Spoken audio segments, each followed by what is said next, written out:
Today's big show deals with the origins of the Cold War. So we're going to start with a discussion of the United Nations. It was created in 1945, where representatives from 50 countries met to officially organize the UN and design its charter. So a charter is basically like a constitution, but in this case a constitution for nations of the world. The General Assembly was given the power to vote on resolutions and choose the non-permanent members of the Security Council. The 5 permanent members of the Security Council are China and France and Russia and Great Britain and the United States. The Security Council can ask the UN to use military force to uphold a UN resolution. In 1945, at the Yalta Conference, Roosevelt, Churchill, and Stalin all meet. Roosevelt and Churchill agreed to recognize the Polish government set up by Russia. I want to go back to this picture of Roosevelt, though. Roosevelt was quite ill here, and many have talked about the importance of Roosevelt being so ill and really at death's door, if you will, meeting to decide such important decisions like this. So they agreed to recognize the Polish government set up by Russia.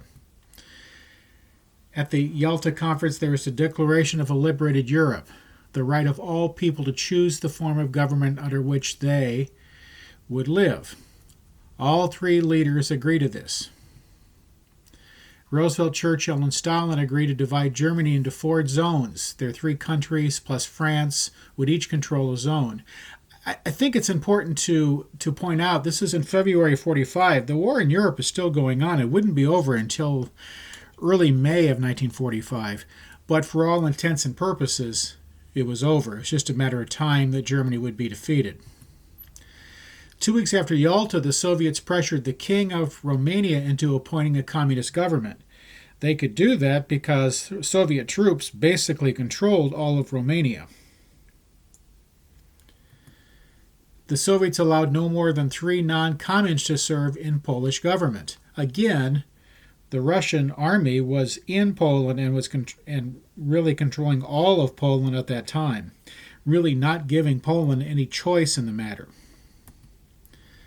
Tensions began to grow between U.S. and Soviet Union in the spring of 1945.